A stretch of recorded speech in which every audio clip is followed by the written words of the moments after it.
제21곡. 그렇게 다리와 다리를 건너면서 이 희곡에서는 노래하지 않는 다른 것들을 얘기하며 우리는 발길을 옮겼다. 말레볼제의 다음 구렁과 그곳에서 하염없이 우는 자들을 본 것은 그 도랑 위에 걸린 다리의 꼭대기에 이르렀을 때였다. 그곳에는 참담한 어둠만이 깔려 있었다. 그 어둠은 배를 탈 수 없는 겨울날 베네치아의 부두에서 선원들이 온전하지 못한 저들의 배에 덧칠을 하려 끓이는 역청과도 같았다. 배를 못타는 대신에 어떤 이는 나무를 덧대고 어떤 이는 수많은 항해로 생긴 배전의 틈을 메우는가 하면 어떤 이는 이물을 고치고 어떤 이는 고물을 고치고 또 어떤 이는 닷줄을 꼬며 또 돛을 기웠다. 그런 식으로 그러나 불이 아니라 하느님의 힘으로 진한 역청이 아래에서부터 부글부글 끓어올라 구렁의 양벽을 온통 새까맣게 칠하고 있었다. 내가 본 것은 그것이었지만 그 속에는 아무것도 없었다. 단지 거대하게 부풀어 오르다가 사그라드는 검은 거품들 뿐이었다.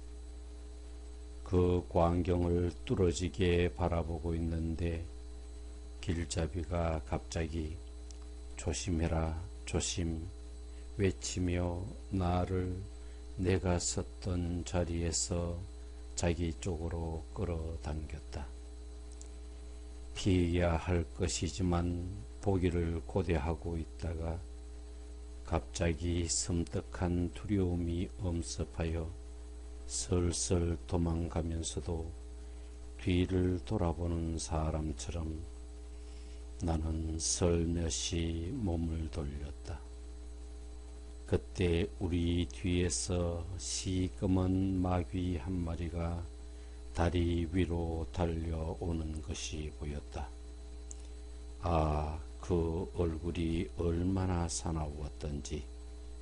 날개를 활짝 펴고 발은 가볍게 나는 듯 걷는 듯하는 그 동작이 얼마나 무시무시하게 보였던지. 마귀의 날카롭고 억센 어깨에 한 죄인의 허리가 얹혀 있었다. 죄인의 몸은 다리의 힘줄에 매달려 있었다. 우리가 서 있는 다리에 이르자 마귀가 아래를 향해 소리쳤다. 말레브랑케들이여, 성녀 지타를 다스리던 관리라네. 이놈을 밑에 쳐박으라고. 이런 놈들이 득실되는 곳으로 난 돌아가네. 그곳에는 본투로 말고는 다 도둑놈들이야. 거기서는 돈이라면 아니오가 예로 변한다네. 마귀는 죄인을 밑으로 던지고는 거친 돌다리로 몸을 돌렸다. 개를 풀어 도둑을 따라잡게 해도 그렇게 빠르지는 않았을 것이다. 죄인은 풍덩 잠겼다가 뒤집혀서 다시 떠올랐는데 다리 밑에 있던 마귀들이 소리를 질렀다. 여기선 산토 볼토도 소용없어. 내가 살던 세르키오 강에서 헤엄치던 것처럼 하면 곤란하단 말이야. 우리 쇠 갈퀴가 싫으면 역청 위로 아예 대가리를 내밀지 말라고. 그러더니 100개도 넘는 쇠 갈퀴로 그를 찔러댔다. 여기선 춤도 역청 밑에서 춰야 해. 그러니 할 수 있다면 숨어서 몰래 후적거려 보라고. 그 꼴은 요리사들이 조수를 지켜 가마솥에 넣은 고기가 떠오르지 않도록 갈고랑쇠로 밀어 넣는 것과도 하나도 다르지 않았다. 나의 선량하신 선생님이 말했다. 넌 들키지 않는 것이 좋겠구나. 바위 뒤에 몸을 가리고 숨어 있거라. 마귀들이 나를 공격해도 무서워할 것 없다. 전에도 이런 일이 있어서 그들의 행태를 잘 알고 있으니까. 그는 다리를 가로질러 저쪽 끝으로 갔다. 6번째 둔덕에 도착했을 때 그는 마음을 굳게 먹어야 했을 것이다. 구걸하는 처량한 거지에게 느닷없이 포악하게 으르렁대며 달려드는 개들처럼 마귀들이 다리 밑에서 달려나와 나의 선생님을 향해 갈고리들을 곤두세웠다. 그러나 그가 쏘아붙였다. 어떤 놈도 허튼 수작 부리지 마라. 너희들의 갈고랑쇠로 날 찌르기 전에 한 놈만 앞으로 나와서 내 말을 들어봐라. 그러고 나서 나를 찌를 것인지 의논해 보아라. 그들이 한 목소리로 외쳤다. 말라코다를 내보내자. 그러자 다른 놈들은 가만히 있는데 한 놈이 몸을 움직여 나서며 말했다. 저놈에게 통할까? 선생님이 다시 대꾸했다. 말라코다. 너희들은 분명 나를 방해하지만 하느님의 의지와 섭리 없이 내가 여기에 올 수 있었으리라 생각하느냐? 하늘에서는 저 사람에게 이 거친 길을 가르쳐 주길 바라셨으니 우리를 지나가게 하라. 그러자 오만하던 그놈은 풀이 주고 갈고랑쇠를 발 곁에 내던지고 다른 놈들에게 말했다. 그럼 건드리면 안 되겠네. 길잡이가 내게 말했다. 다리와 바위 사이에 웅크린 채 숨어서 보고 있구나. 자, 이제 마음 놓고 이리 나오너라. 나는 몸을 일으켜 그분께 달려갔다. 마귀들이 모두가 앞으로 나섰는데 나는 그들이 말을 바꾸지나 않을까 두려웠다. 전에 카프로나에서 조약을 맺고 나오던 병사들이 자기를 애워싼 적들을 보고 두려워하던 것을 본 적이 있기 때문이었다. 나는 길잡이에게 달라붙어 전혀 곱지 않은 그들의 태도를 조심스레 살펴보았다. 그들은 쇠갈퀴들을 내리고 나를 보며 서로 말을 주고받았다. 저놈의 등짝을 이걸로 한번 만져줄까? 다른 놈이 말을 받았다.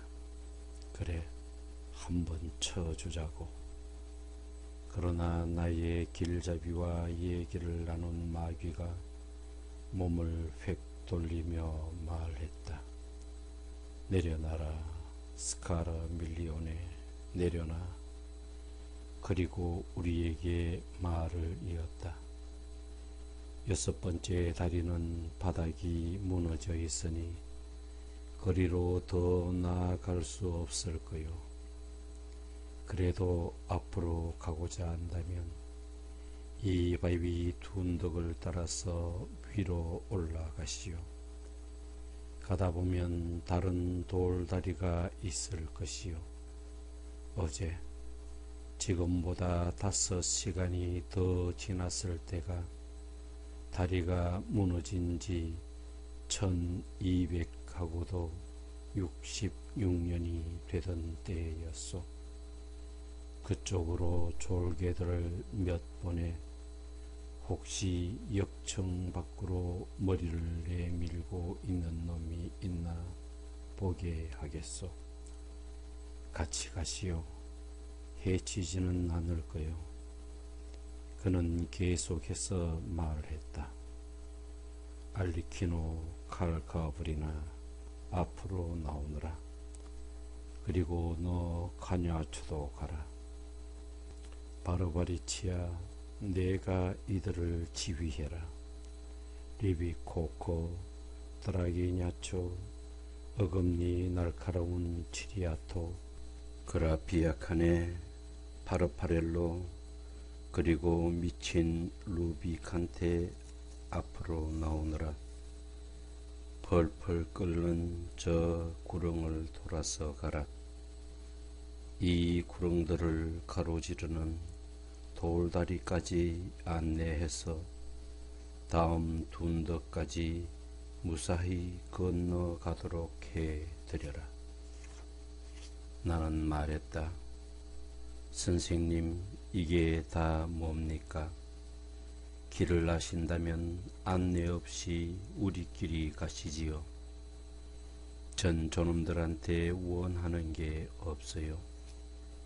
평소 보시던 것처럼 잘 보신다면 저놈들이 이빨을 갈며 눈짓으로 우리를 위협하는 게 보일 겁니다. 마음을 굳게 먹었으면 좋겠구나. 저들 마음대로 이를 갈도록 두자. 역청에 잠겨 괴로워하는 자들 때문이니까.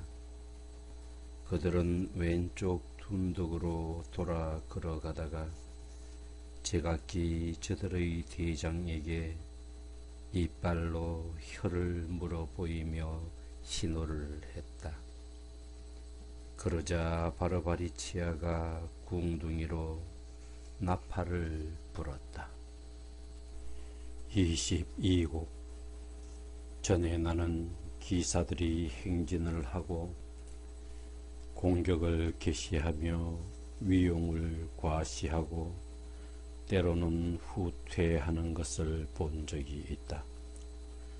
아, 아래초 사람들이여, 난 당신들 땅에서 기병들을 보았고 전위대가 말을 타고 돌진하여 적진을 휘젓고 적을 무찌르는 것을 보았다.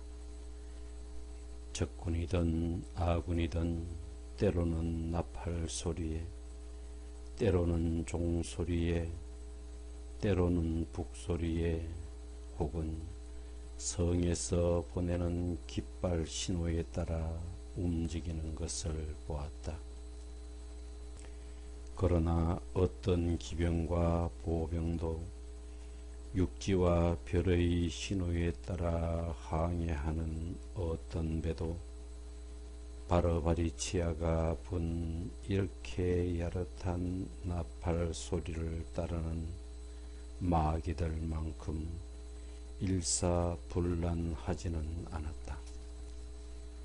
우리는 10마리의 마귀들과 함께 걸었다. 그 얼마나 무시무시한 동행이었던가. 그러나 교회에는 성인과 술집에는 술꾼과 함께 간다고 하지 않았는가. 내 관심은 오로지 역청에 쏠려 있었는데 구렁의 생긴 모습과 그 속에서 불에 타는 자들의 온갖 모습들을 보고 싶었기 때문이다. 역청의 고통을 줄이려고 죄인들 중 어떤 자는 등을 내 보이다가 번개처럼 다시 역청 속에 숨어들었다. 마치 돌고래들이 활처럼 생긴 등으로 선원들에게 신호를 보내 저들의 배를 구하려는 것처럼 보였다. 웅덩이 기슭의 개구리들이 다리와 몸은 감추고 웅크린 채 코 끝만 밖에 내놓듯 도처에서 죄인들이 그러고 있었다. 그러나 바르바리치아가 가까이 다가가자 부글부글 끓는 거품 속으로 재빨리 숨어들었다. 그때 다른 개구리들이 모두 뛰어드는데 한 마리만 남아있듯이 혼자서 무언가를 기다리고 있는 자가 보였다. 아직도 그 일을 생각하면 마음이 떨린다. 가까이 있던 그레피아 카네가 역청에 찌든 그의 머리카락을 잡아채서 걸어냈다. 그는 마치 물개처럼 보였다. 나는 벌써 마귀들의 이름을 다 알게 되었는데 말라코다가 그들을 뽑을 때 눈여겨보았고 또 나중에 저들이 서로를 부르던 걸 열심히 들었기 때문이다. 루빅한테 저놈의 등에 손톱을 찔러 넣어 껍데기를 벗겨라.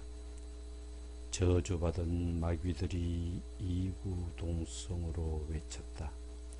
선생님, 하실 수만 있다면 원수들의 야만스런 손에 떨어진 저 불쌍한 사람이 누구인지 알아봐 주세요. 나의 길잡이가 그자에게 가까이 다가가 어디서 왔는지 물으니 그가 대답했다. 나는 나바르 왕국에서 태어났지요. 아버지가 흥청망청 탕진하고 자살해버린 불황자였기 때문에 어머니는 나를 어떤 귀족에게 하인으로 보냈습니다. 그러다 어지신 테오발도 왕의 신하가 되었는데 거기서 사기치는 법을 배웠고 그 때문에 이 뜨거운 곳에 있게 되었어. 그러자 돼지처럼 송곳니가 입 양쪽으로 삐죽 솟아나온 치리아토가 송곳니가 얼마나 날카로운지를 느끼게 해 주었다.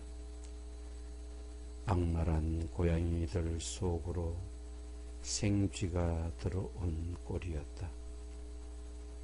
바르바리치아는 그 자를 두 팔로 움켜잡고 말했다. 내 이자를 잡고 있으니 물러나라. 그리고 나의 선생님께 얼굴을 돌리고 말을 이었다. 이자에게 더 알아볼 일이 있거든 내 동료들이 해치기 전에 빨리 물어보시오. 선생님이 말씀하셨다. 말해보시오. 저 역청 밑에서 허우적대는 사람들 중 당신이 알고 있는 라틴인들이 있는가? 조금 전 나와 헤어진 자가 그 근처 출신인데 그 자가 지금 여기 있다면 난 발톱도 갈고리도 두려워하지 않을 것이요.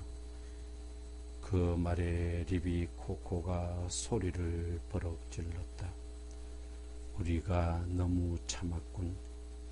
그러고는 갈고리로 그의 팔을 찍어 살점 하나를 가져가 버렸다. 드라귀 야초도 그에게 와락 달려들어 다리를 찍으려 했다.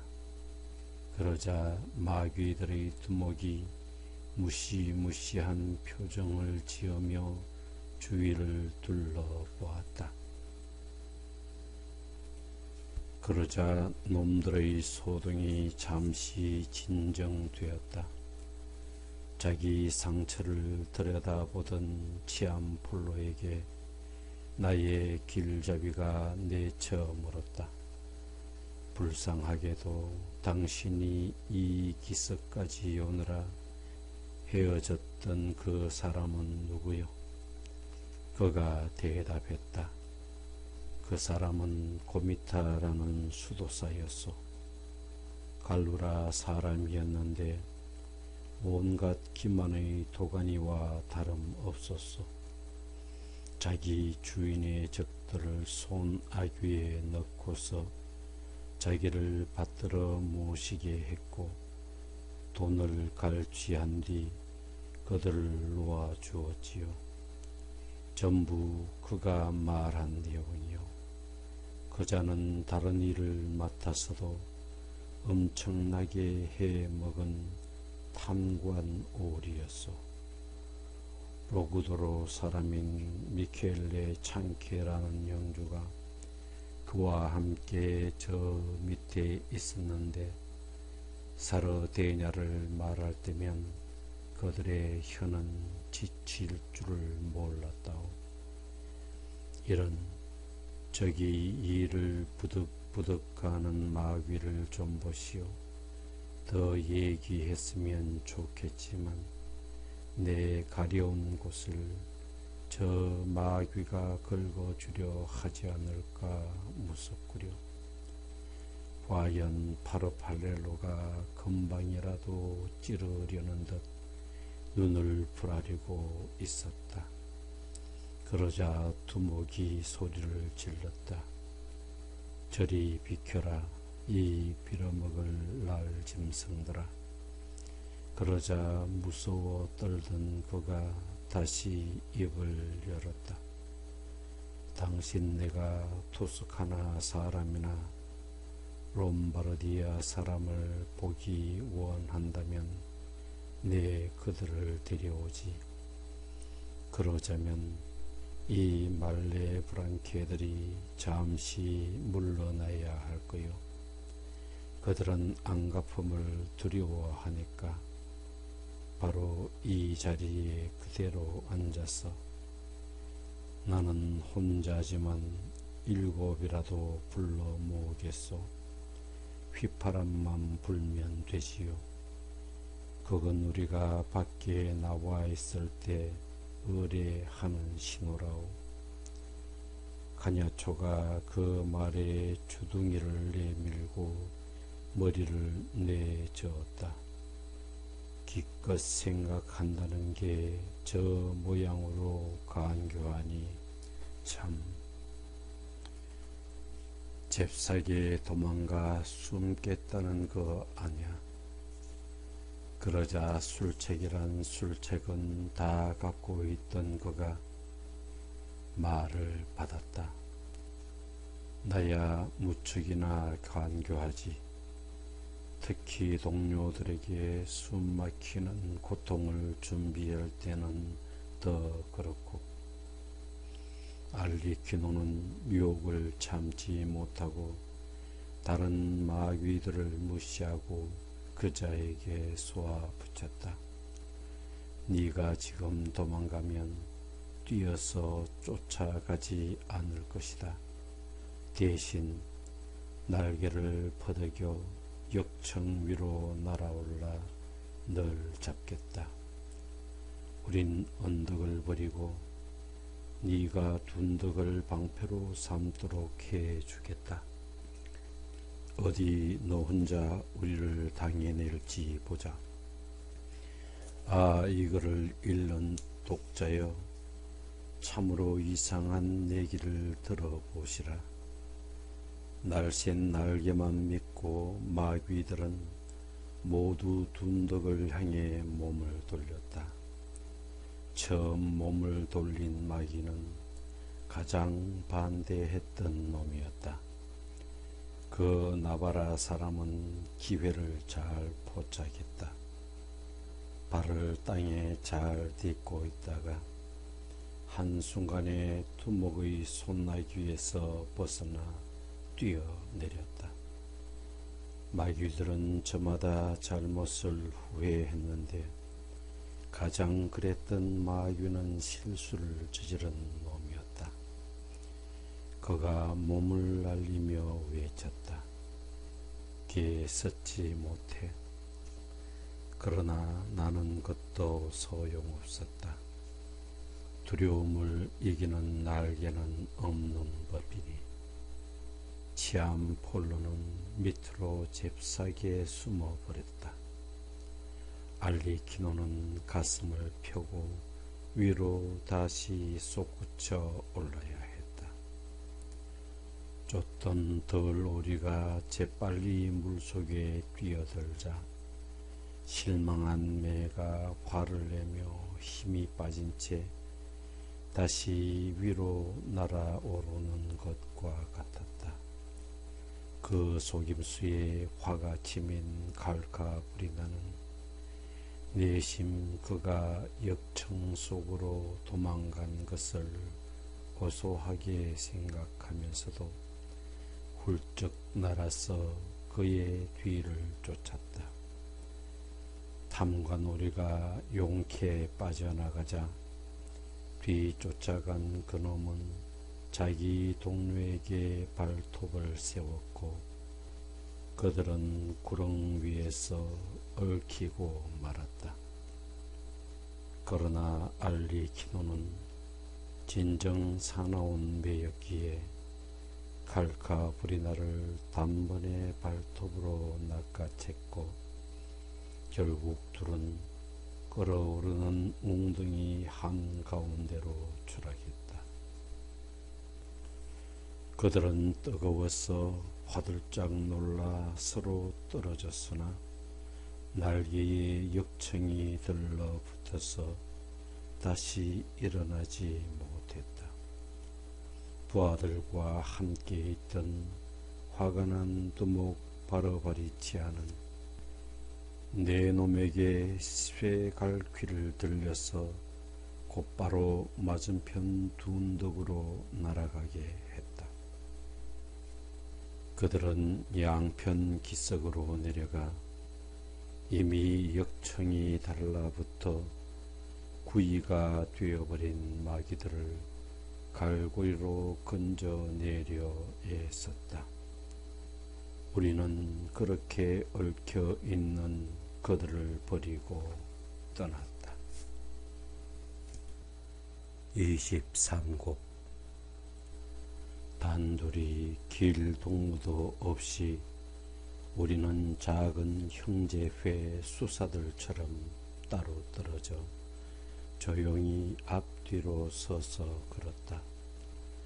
조금 전 벌어진 소란을 보며 내 머리에서 떠올랐던 것은 개구리와 생쥐에 대한 이솝 우화였다. 생각을 집중해서 그 처음과 끝을 잘 맞춰 보니 이제와 지금의 뜻이 비슷하듯 그 소란이나 우화나 다를 것이 없었다.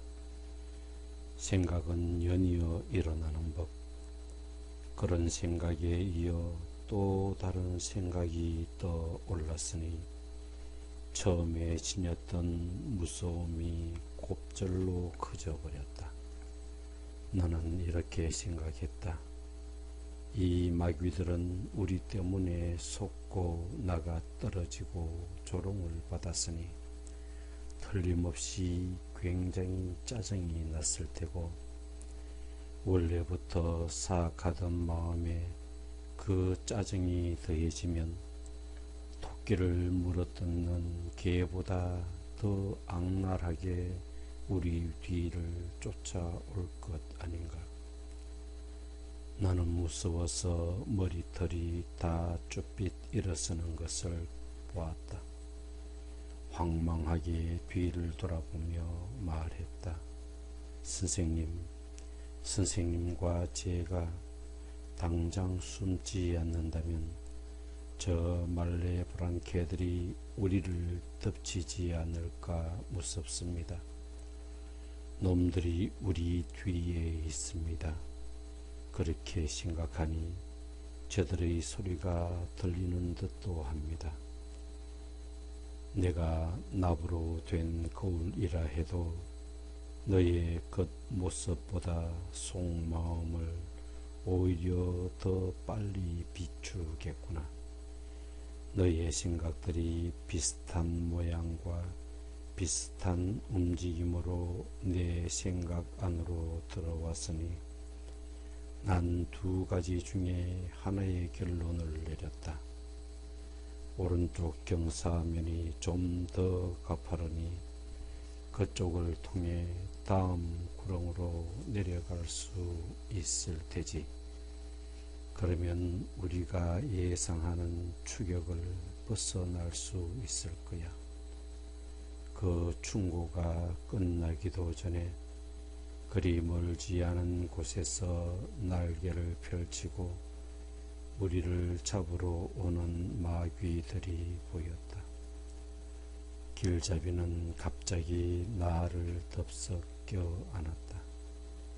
마치 시끄러운 소리에 잠을 깬 엄마가 가까이서 치솟는 불길을 보고 제 몸보다 아기를 더 염려하며 속옷바람으로 아기를 안고 불이 나게 달아나는 것처럼 선생님은 그 진둔덕의 가장자리를 타고 넘어 다음번 구렁이의 한쪽을 막고 있는 바위 위에 몸을 눕혀 미끄러지듯 내려갔다. 물이 수로를 따라 세차게 흘러 물레방아의 바퀴를 돌리기 위해 바퀴의 널빤지로 떨어질 때라도 그처럼 빠르지는 않을 터였다. 나는 선생님의 동반자가 아니라 자식인 듯 했다. 그는 나를 가슴에 끌어안고 둔덕의 가장자리를 미끄러져 내려갔다. 마귀들이 우리를 덮친 것은 선생님의 발이 6번째 구렁을 둘러싼 둔덕 기슭에 닿았을 때였다. 그때는 이미 두려움이 가셨으니 마귀들에게 5번째 구렁을 지키는 임무만 부여하신 지고하신 섭리가 마귀들이 거기서 빠져나올 힘을 빼앗아 두었기 때문이다. 우리는 그 아래서 금빛으로 물든 사람들을 발견했다. 그들은 아주 느린 걸음으로 맴돌면서 피로에 지쳐 낙심한 얼굴로 울고 있었다. 그들은 눈까지 내리덮는 모자가 달린 망토를 입고 있었는데 그 모양이 퀼런의 수도사들이 입었던 것과 흡사했다. 겉은 사람을 현혹할 정도로 화려한 금빛이었지만 안은 완전히 나비여서 굉장히 무거웠다. 페데리코가 입었던 외투는 차라리 지푸라기 같았다. 아, 영원토록 지겨운 망토여. 우리는 언제나처럼 왼쪽으로 돌아 눈물을 흘리는 그들과 함께 걸었다. 무게 때문에 지친 그들의 걸음은 매우 느렸다. 그래서 그들 쪽을 바라볼 때마다 새로운 모습들이 보였다. 나는 길잡이에게 말했다. 가면서 주위를 둘러보고 혹시 행동이나 이름으로 알만한 망령들을 찾아보도록 하시지요. 그러자 토스카나 말을 알아들은 한 명령이 우리 뒤에서 소리를 질렀다. 멈추시오. 어두운 하늘을 그토록 빠르게 달리는 자들이여. 찾으려 하는 것을 아마 내게서 얻을 수 있을 것이요. 그러자 앞서 가던 길잡이가 몸을 돌려 말했다. 기다려라. 저자와 발을 맞추자. 나는 멈췄다. 두 망령이 말하고 싶은 강한 희망을 얼굴에 가득 내 보이며 서두르고 있었다. 그러나 짐과 비좁은 길 탓에 걸음은 더디기만 했다. 내 앞에 왔을 때 그들은 아무 말 없이 곁눈으로 나를 뚫어져라 쳐다보았다. 그러더니 저들끼리 돌아보면서 말을 주고받았다. 목을 움직이다니 이 사람은 살아있는 사람 같구나. 죽은 자라면 도대체 무슨 특권으로 이 무거운 외투를 벗었단 말인가. 그리고 내게 말했다. 슬픈 위선자들에게 온 토스카나 사람이요. 언짢게 여기지 말고 당신이 누구인지 말해주시오. 내가 태어나 자란 곳은 아름다운 아르노 강가에 있는 대도시였소. 거기서 가졌던 육신을 지금도 갖고 있지요. 그런데 당신들은 누구요? 당신들의 뺨에는 고통이 눈물처럼 흘러내리는군요. 당신들을 이렇게 금빛으로 번쩍거리게 하는 벌은 무엇이요? 그러자 그들 중 하나가 대답했다. 이 금빛 망토는 아주 무거운 납으로 되어 있다오. 무게를 달면 저울이 삐걱거릴고요. 우린 볼로냐 출신의 향락을 즐기는 교단 수도사들이었소. 나는 카탈라노, 이자는 로덴링고라 하지요. 우리는 당신의 고향 피렌체의 평화를 지키기 위해 부름을 받았어요. 보통 한 사람에게 맡겨지는 직책인데 우리는 함께 선출되었소. 아직도 가르딘고 근처에는 우리의 흔적이 남아 있을 것이요. 당신네 수도사들의 죄는 나는 말을 잊지 못했다. 말뚝 3개로 바닥에 뉘어 십자가에 못 박힌 사람이 나타났기 때문이다. 나를 보자 그는 몸을 비틀며 수염 사이로 한숨을 내쉬었다. 이를 알아차린 카탈라노 수사가 내게 말했다. 당신의 눈에 띈 저 처형된 자는 바리새 사람들에게 전체를 위해서는 한 사람을 순교시켜야 한다고 주장했던 사람이요. 보시다시피 그는 발가벗고 길을 가로질러 누워있으니 누구든 밟고 지나가는 자의 무게를 그가 먼저 알게 되는 것이지요. 그의 장인과 유대인들에게 사악한 씨앗이었던 원로회의 다른 자들도 이 구렁에서 비슷한 형벌을 받고 있어요. 베르길리우스는 십자가에 못으로 박힌 채 참혹한 모습으로 영원한 형벌에 처해진 그자를 보고 놀라는 듯 했다. 그는 마침내 수사에게 말했다. 불쾌하게 생각하지 마시오. 괜찮다면 오른편에 어떤 통로가 있는지 말해주시오. 우리가 그리로 빠져나갈 수 있다면 우리를 떠나 보내려고 검은 천사들을 이곳까지 오게 할 필요는 없을 거요. 한 사람이 대답했다. 돌다리는 당신이 바라는 것보다 더 가까이 있어요. 다리는 이곳 말레볼제 전체를 둘러싼 외벽에서 시작해 무서운 구렁들을 지나왔지만 이곳에서는 깨져버려 구렁을 가로지르지 못합니다. 당신들은 바닥과 기슭에 쌓인 바위 조각들을 밟고 구렁을 건널 수 있을 것이요.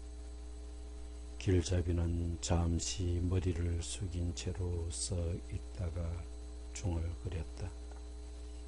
저쪽에서 갈고리로 죄인을 찌르던 놈이 거짓말을 널어 놓았구나. 그러자 수사가 말했다. 전에 악독한 악마에 대한 얘기를 볼로냐에서 들은 적이 있어. 그놈은 그 중에서도 천하의 거짓말쟁이 거짓의 아비라고 들었소. 이 말을 듣고 길잡이는 얼굴에 약간 노기를 띤 채 빠른 걸음으로 나아갔다. 나도 무거운 짐을 진 자들과 헤어져 사랑스러운 발길을 따라갔다. 24곡.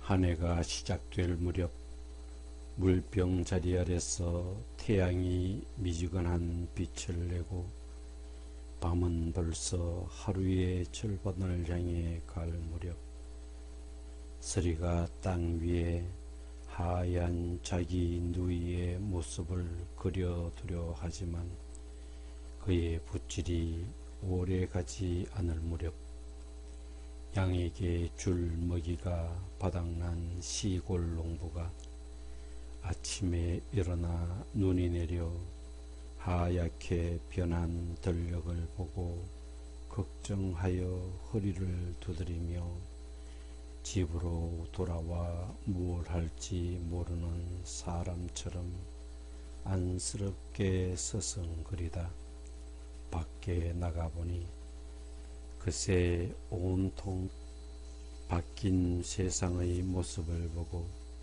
다시 행복에 부풀어 지팡이를 쥐고 양떼를 몰고 풀을 먹이러 나서는 것처럼 바로 그렇게 선생님은 찌푸린 이마로 날 놀라게 하시더니 곧바로 나의 아픈 곳에 약을 발라 치료해 주셨다.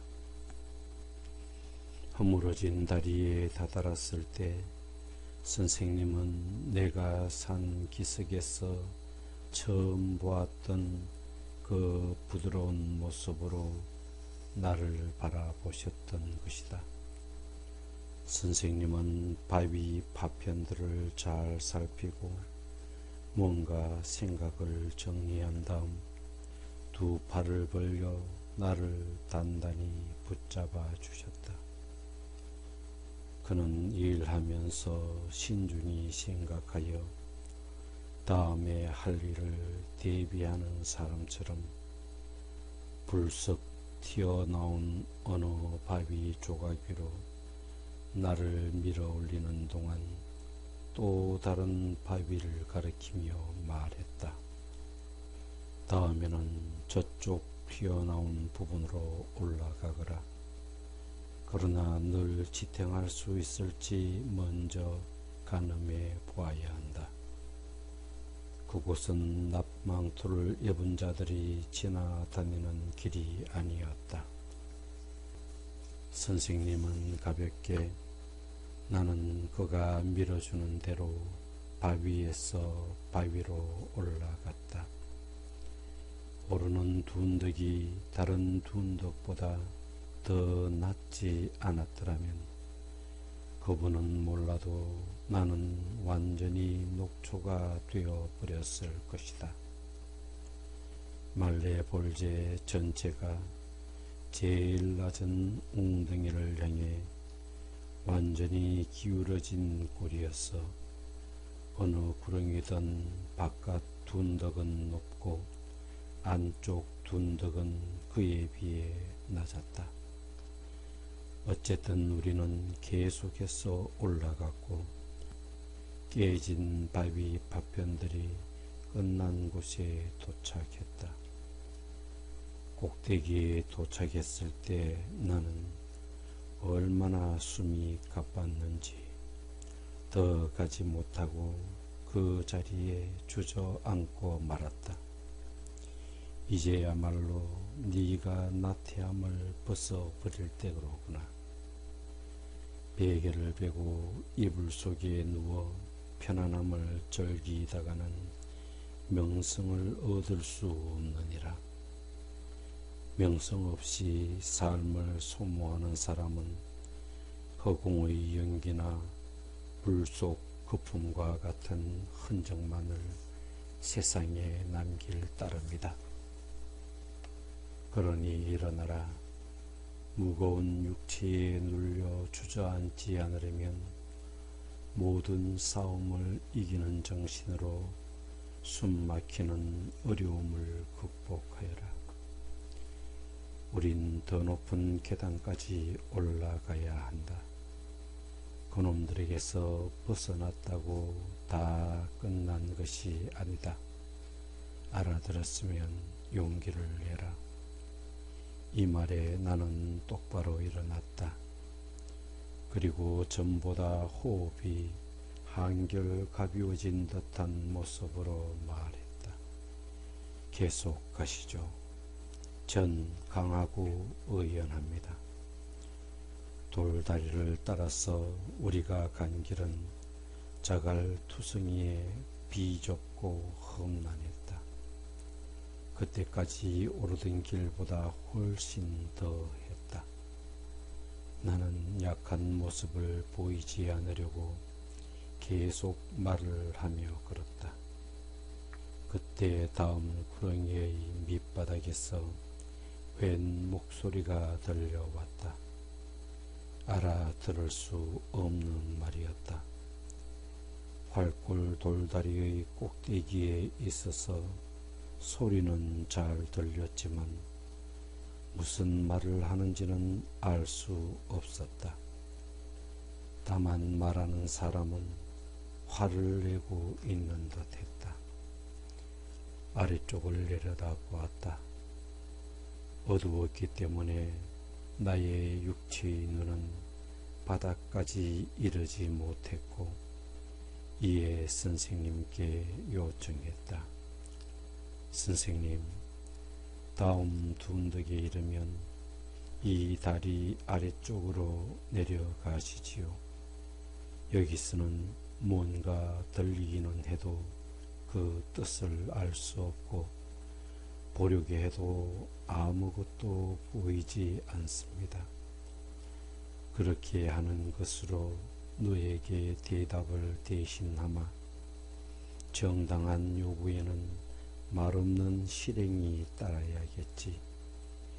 8번째 둔덕으로 이어지는 다리의 꼭대기에서 내려오자 그때서야 구렁이 모습을 드러냈다.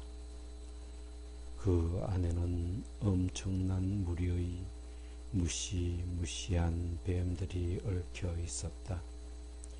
그 꼴이 하도 끔찍해 지금 생각해도 피가 거꾸로 흐르는 것만 같다.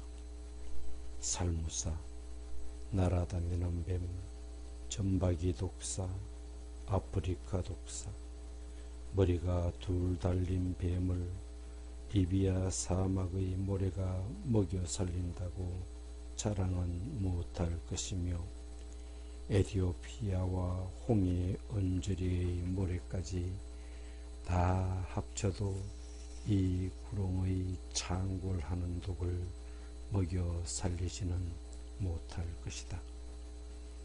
벌거벗은 자들은 그 잔인하고 사악한 떼거리 속으로 떨어졌다. 겁에 질린 그들은 수물구멍이나 마법의 돌을 기대할 수도 없었다.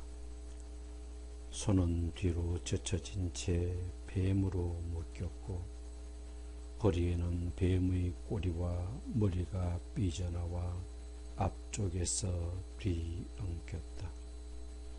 그때 우리 쪽에 있던 어떤 자에게 뱀 한 마리가 와락 달려들어 목과 어깨가 이어지는 부분을 물어뜯었다. 오자와 아이자를 아무리 빨리 쓴다 해도 그자의 몸에 불이 붙고 타버려 죄가 되어 부서져 내리는 것만큼 빠르지 않을 것이다. 그러나 쟤는 땅에 쓰러졌다가 또다시 제 스스로 모이더니 순식간에 이전의 형상대로 자라났다. 위대한 현자들의 말에 따르면 불사조는 죽었다가 500년이나 지나 다시 태어나는데 일생을 곡식이나 풀은 먹지 않고 오로지 유향과 발삼의 진액만 먹고 살며 모략과 계피로 제 몸을 감싸며 죽는다고 한다.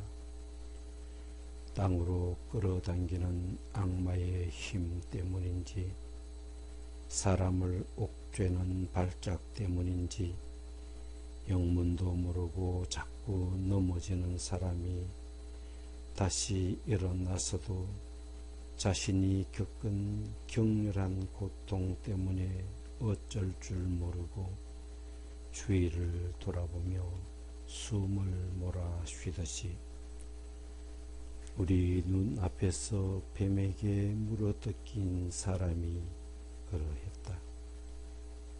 복수를 위하여 그러한 벌을 주시는 하느님의 전능이여 그 얼마나 경외로운가. 길잡이가 그에게 누구인지 물었다. 나는 얼마 전 토스카나에서 이 무시무시한 목구멍으로 떨어졌소. 잡종답게 인간이 아닌 짐승의 삶을 좋아한다는 짐승 반이 붙이요. 피스토이아는 내가 들어앉기 좋은 굴이었소. 선생님, 도망치지 말라고 하시고 무슨 죄로 여기에 처박혔는지 물어보세요. 피로 범벅된 저자의 꼴을 본 적이 있어요. 그자는 내 말을 듣고 주저없이 나를 향해 얼굴을 들어 세심하게 살피더니 사악한 치욕으로 낯빛이 추하게 변했다. 그리고 험한 말들을 쏟아냈다. 내 놈이 보다시피 비참한 모습으로 널 만난 것이 저 세상에서 생명이 다했을 때보다 더 괴롭구나.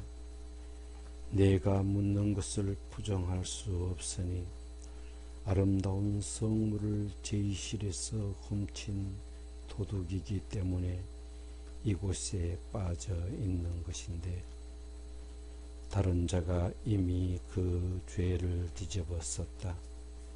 네가 이 어두운 곳을 벗어나게 된다 해도 귀를 열고 내 예언을 똑바로 기억해라. 그러면 여기서 날 본 것을 즐기지만은 못하리라. 먼저 피스토이아에서는 흑당이 사라지지만 새로운 사람과 법으로 피렌체를 변화시킬 것이다. 마르스가 불길한 구름을 겹겹이 두른 마그라 계곡에서부터 번개를 몰아오면 피체노의 벌판 위에 모진 폭풍과 함께 거친 싸움이 벌어질 것이다. 번개가 삽시간에 구름을 찢어버리면 상처를 입지 않고 도망가는 백당은 하나도 없을 것이다. 마르스가 불길한 구름을 겹겹이 두른 마그라 계곡에서부터 번개를 몰아오면 피체노의 벌판 위에 모진 폭풍과 함께 거친 싸움이 벌어질 것이다. 번개가 삽시간에 구름을 찢어버리면 상처를 입지 않고 도망가는 백당은 하나도 없을 것이다. 내 이렇게 말하는 것은 네 마음의 고통을 주기 위해서다. 25곡. 이 말을 마치자 도둑은 손을 높이 들어 상스러운 손짓을 해 보이며 외쳤다. 하느님아, 이거나 먹어라.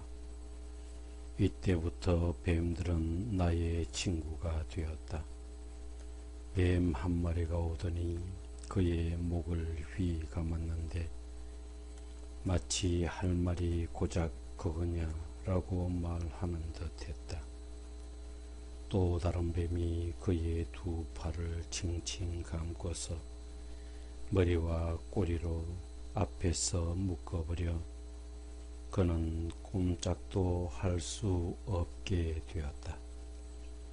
아, 피스토이아여, 피스토이아여, 넌 어찌하여 죄를 지으면서는 조상을 앞서건만 죄가 되어 쓰러져 자멸하지 않는가?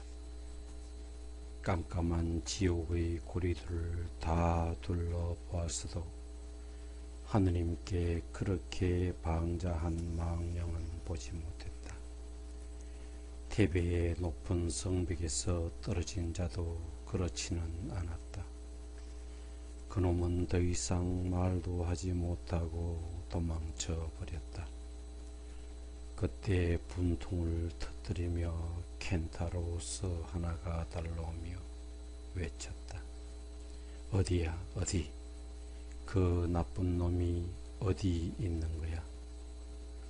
마렘마의 뱀을 다 모아도 사람의 형체가 시작되는 곳까지 켄타로스가 등에 싣고 있는 독사들보다 더 많지는 않았으리라.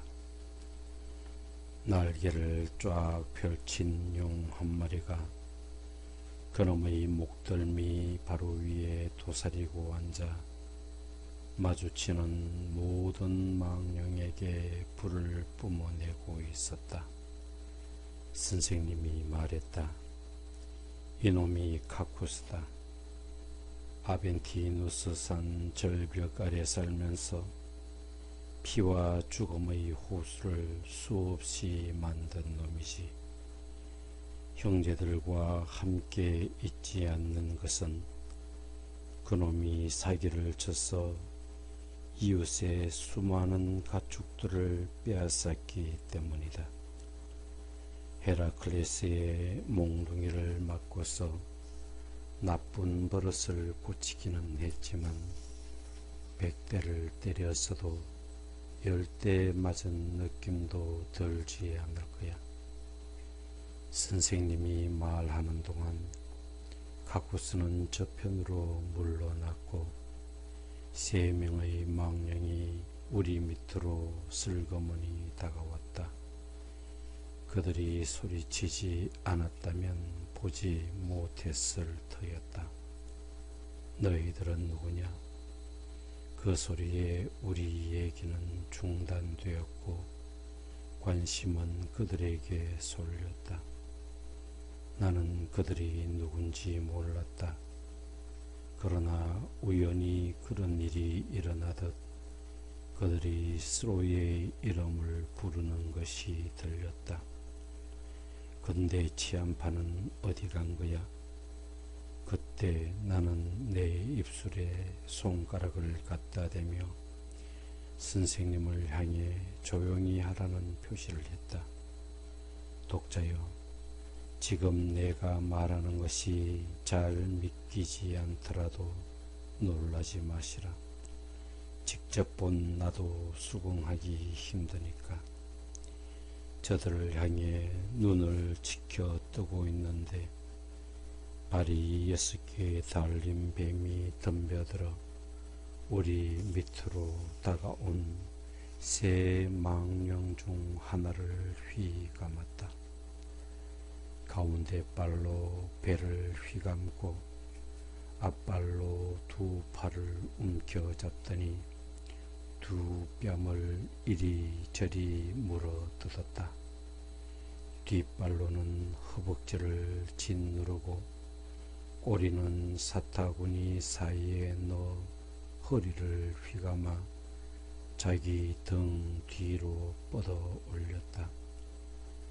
담장이 덩굴이 아무리 나무를 얽어매도 그 끔찍한 짐승이 자기 몸으로 다른 놈의 사지를 휘감는 만큼은 못 될 것이다. 마치 뜨거운 초가 녹아내리듯 두 몸은 서로 엉키더니 색깔이 뒤섞여 이전에 지녔던 각자의 모습이 사라졌다. 마치 종이가 너울 그리는 불꽃 앞에서 처음에는 노란빛을 띠다가 미처 새카맣게 되기도 전에 흰빛이 죽는 것과 같았다. 다른 망령들이 그를 바라보다가 소리쳤다. 저런 안율로 내 몸이 변하고 있어. 완전히 둘이 된 건 아니지만 그렇다고 하나도 아닌걸. 두 개의 머리는 벌써 하나가 되어 있었다. 뒤섞인 두 형체에서 두 얼굴이 있던 곳에 하나의 얼굴만이 떠올랐다. 두 개였던 팔이 몸뚱이 네 군데에 뭉툭하게 솟았고 사타구니와 다리, 배 그리고 가슴은 인간의 눈으로 본 적이 없는 사지가 되었다. 이전의 모습은 온데간데 없이 씻겨 나갔다. 뒤바뀐 형상은 둘이면서 아무것도 아닌 듯한 그런 모습으로 느리게 꼼지락거리며 사라졌다. 그때 한여름의 채찍처럼 감겨드는 불볕 아래서 도마뱀이 울타리를 번개처럼 가로질러 넘어가듯이 후추 알갱이처럼 까맣고 창백한 새끼뱀 한 마리가 이걸 그리는 눈을 하고 다른 두 망령을 향해 돌진했다. 그리고 둘 중 하나에 달려들어 맨 처음 우리가 영양을 섭취하던 부분을 꿰뚫고는 그 앞으로 떨어져 길게 몸을 뻗었다. 배가 뚫린 망령은 뱀을 바라보았지만 아무 말도 하지 않았다. 오히려 꼿꼿한 다리로 버틴 채 잠에 취한 듯 혹은 열병에 걸린 듯 하품을 했다. 망령은 뱀을, 뱀은 망령을 마주 보았다. 망령은 상체에서, 뱀은 입에서 연기를 힘차게 내뿜었고 그 연기들이 서로 부딪혔다. 가엾은 사벨루스와 나시디우스에 대해 묘사했던 루카 누스여, 이 순간에는 입을 다물라. 그리고 내가 이제 하는 말에 귀를 기울여라. 오비디우스여, 카드모스와 아레투사에 대해 떠들지 마라. 그 남자를 뱀으로, 그 여자를 샘으로 바꾸는 절묘한 시를 지었어도 난 부럽지 않다. 그들의 두 존재는 서로 형상만 바뀌었을 뿐 두 형상의 진료까지 바꿀 정도로 변신하지는 않았으니 내가 본 것은 완벽한 변신이었다. 뱀의 꼬리는 쇠스랑처럼 갈라졌고 죄인의 두 발은 하나로 합쳐졌다. 두 다리와 허벅지는 삽시간에 서로 달라붙고 뭉개져 접합된 부분에는 아무 흔적도 남지 않았다.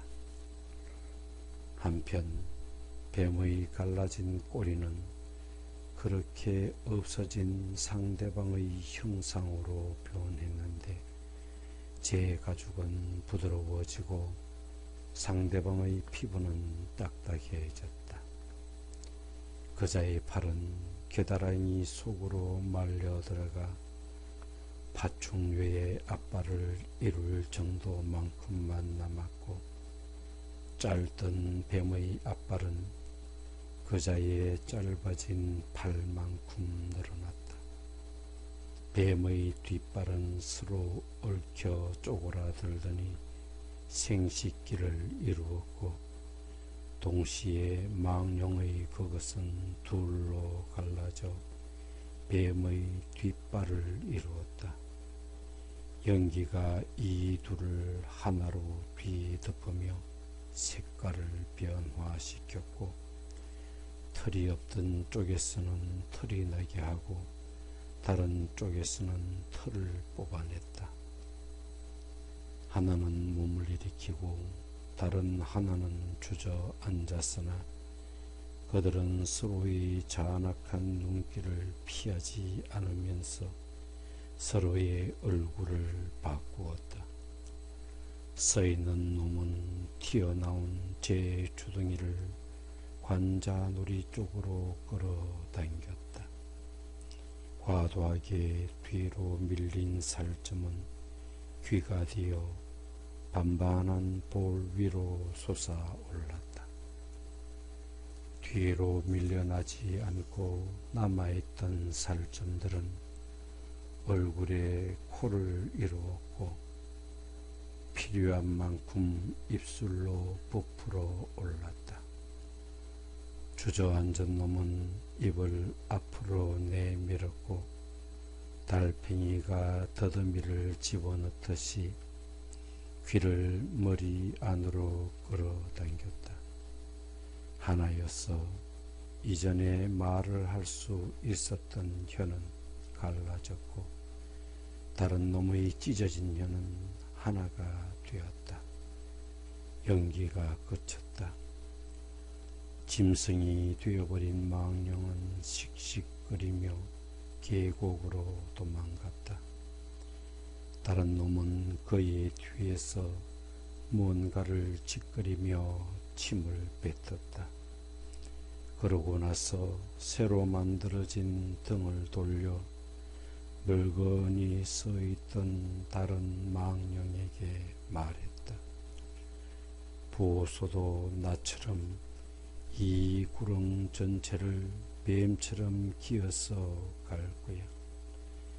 이 7번째 구렁의 망령들은 서로 바꿔 변하고 또 변했다.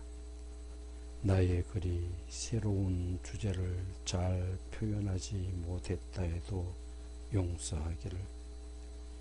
비록 눈이 좀 침침하고 마음마저 혼란스러웠지만 그 두 사람이 몰래 도망가지 못했으니 나는 금방 알 수 있었다. 처음에 왔던 세 사람의 패거리 중에서 변신하지 않은 유일한 자는 푸치오 시안 카토였고, 다른 자는 가빌레어 네가 원망하는